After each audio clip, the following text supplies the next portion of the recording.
Welcome everyone to today's video. Are you looking for a profitable business opportunity right there in your country, in Africa? Have you considered the incredible potential of mini importation? In this video, we'll dive deep into the exciting world of mini importation. Specifically, how you can easily order fantastic products from China directly into your country from popular sites such as Alibaba and 1688, and then resell those products right into your country at a healthy profit. Whether you are a complete beginner just starting to explore business ideas, or you are looking to scale up your existing ventures, this step-by-step guide will provide you with the essential knowledge and super practical tips to get started today. Let's get right into the video. My name is Timamwenukar, an MBA student in Japan from Malawi. First things first, let's make sure we all understand what mini importation is all about. Mini importation is a business process where you order products in small quantities and then resell them. Think of it as a smart way to source products without needing massive warehouses or huge investments right from the start. Mini importers often begin with small capital and more manageable order quantities. Now, why focus on Africa in countries like Nigeria, Malawi, Kenya, Tanzania, South Africa? Well, Africa presents a truly massive and rapidly growing market with a booming demand for a variety of products. Sourcing directly from China allows you to access an unbelievable range of high-quality products at incredibly competitive wholesale prices. This significant price difference creates a fantastic profit margin when you resell these sought-after items in your local market. Africans' rapidly growing population is becoming increasingly connected to online. This is the second reason why this business is more viable this time around, and now is the right time to start. Mini importation allows you to tap directly into this immense potential with relatively low risk and surprisingly manageable initial investment. Now let's look at where do you get the products. For the purpose of this video, I'll talk about two major Chinese websites where you can source products for reselling. I'll talk about Alibaba and I'll talk about 1688. What puts Alibaba apart is that its primary target is the international markets. Now let's look at 1688.com. Since 1688, its primary market is the local Chinese market. You buy these products closer to the origin of the product itself, and therefore you really buy at a crazy prices. For complete beginners, Alibaba might feel a bit more comfortable to start with simply because of the English interface, and I personally would recommend you start with Alibaba. Both platforms offers incredible opportunities. It's about finding what works best for you. Now that we have an overview of these two sites, let's go deeper into how you find the exact products. The first step, which is very crucial, is for you to identify your product niche. The niche which you believe has high demand in your specific market. Think about current trends you are seeing, genuine needs that people have, or everyday problems that your products could potentially solve, or anything that you see has a potential market. That can be your niche. Once you have your niche, now you can head over to Alibaba or 1688. Start by browsing the categories that seem most relevant to your niche. Be very specific. For example, instead of just typing clothing, try to search for women's fashion dresses or men's casual shirts. The more specific you are, the more targeted your results will be, and that will make your search process quite easier and faster. To make this simple, Alibaba has inbuilt filters, and make the filters your friend in this case. Look for filters like supplier type. On Alibaba, consider using trade assurance suppliers for more secure transactions. Also, use filters to set your desired price range. And crucially, for mini importation, filter by minimum order quantity. You are looking for suppliers who are comfortable with lower minimum order quantity to begin with. So once you have a list of product listings, it's time to carefully examine each one of them. Really, to do this, look at the product images. Are they of high quality? Do they showcase the product well? Read the product description thoroughly. Check the pricing. Pay attention to different price tiers for different quantities, and absolutely pay attention to supplier ratings. Look for suppliers with good ratings. Usually they are rated from 0 to 5. For me personally, I prefer going for a supplier who is between 4 to 5, but 3 is also okay. You also have to look for verification badges and check their transaction history to get a sense of their reliability and experience. So if you check the history, you see that some suppliers have sold millions of products, while other suppliers in the same category during the same period of time maybe have sold few products. Suppliers who have sold many times to different clients are more, you can trust them more than suppliers who have sold just few. Well, excellent. You have negotiated your price and finalized your product details. Now it's time for the exciting step, placing your order. If possible, especially when you are working with new products or new suppliers for the first time, I highly recommend starting with a sample order.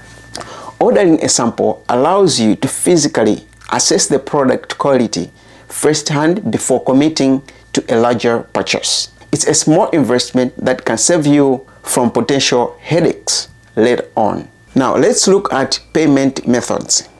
Making secure payments is one of the most important things in ordering things online. The good thing is that most online platforms, marketplaces like Alibaba, 1688, and others have secure payment gateway systems. So the most important thing is to always prioritize making payments that are already there. So Alibaba, for example, accepts Visa, payment by Visa cards. It accepts payments by PayPal. It accepts payments by direct TT transfers and other options. So stick to those options and avoid paying outside the platforms. Now let's look at another aspect of this mini importation business, which is shipping and logistics. There are 3 major categories how you can ship your products. The first one is by express shipping, where it is fast, though more expensive, suitable for small items or small quantities. So for example, for your samples, you might want them faster, so you might consider using express courier companies like DHL, FedEx, and maybe UPS. Usually they are very fast. The next option is air freight. So this is kind of an alternative to express shipping. It's not as faster as express shipping, but usually it takes few days for your products to arrive from China to anywhere in Africa.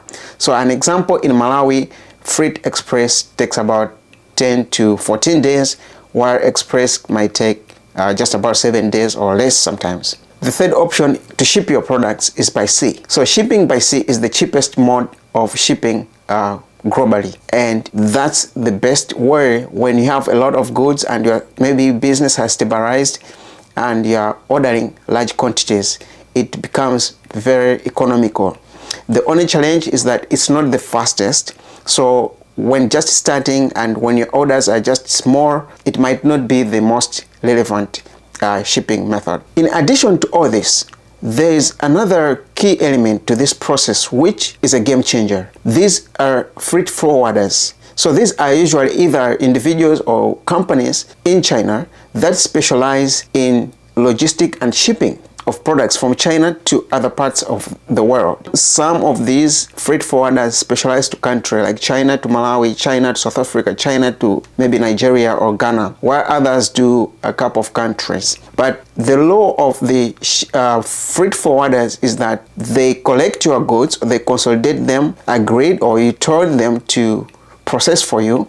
They repackage everything, saving you more space, and then process your parcel and send it for you as a single parcel. You might need to find the right agent for your business, for your products. Some specialize, others are general, so it really depends on what you really want to get at the end of the day. These agents can also help in custom clearance for your shipments. So some shipment you might need to clear before shipment, so they can also help. Even after they arrive, they can also facilitate. So basically they do a lot of work, and I find them quite useful. Now that we know the logistics and the shipping, we also have to know about our customs in our respective countries, because the custom fee or charges contributes to the overall cost price of the items that you are ordering to resell. So make sure that you are familiar, or you understand, make sure you understand how much you are supposed to pay for customs and add into the cost of purchase. This you should know before you have shipped your products, because it will help you to know whether you are importing a product that can sell competitively in your local market. How do you market products that you have just ordered as a small business? Well, marketing these days, the best way or the cheapest way is to use social media. So you start with social media, whether it's WhatsApp, Facebook, Instagram, TikTok, all those platforms that you already use, and most of your customers are likely to be there. And also you can do the traditional way, word of mouth and having physical shops or talking to people directly. All those can help you. But it's very important that despite the quality that you have, you market your product aggressively. Make sure that people know that you have that product, because it's only when people know, when they can be willing, it's only when people know about your product that you can have a business. Start small and test the market. Don't invest heavily upfront at the beginning. Begin with smaller, manageable orders to thoroughly test the demand for your chosen products in your market and refine your entire operational process with time. The second thing is you must focus on quality. Always prioritize product quality over simply chasing the absolute lowest possible price. Happy and satisfied customers are the foundation of repeat business and long-term success. The other thing is to stay updated on market trends. The market is constantly evolving. Continuously research current and emerging product trends and be ready to adapt your product offerings to stay ahead of the curve and meet changing customer demands. That's very important. The last one, be patient and persistent. Mini importation, like absolutely any business, takes time, effort, and consistent dedication to become truly profitable. Don't get discouraged by initial challenges or setbacks. View challenges as learning opportunities. Adapt your strategies and persevere. I hope you found this video helpful and inspiring, and that it gives you the confidence to take action. If you did, please give this video a thumbs up, subscribe to the channel for even more practical business tips and tutorials, and share with anyone you know who might find this information valuable. Let me know in the comment section below if you have any questions. I'll do my best to answer them. Goodbye. Thank you so much.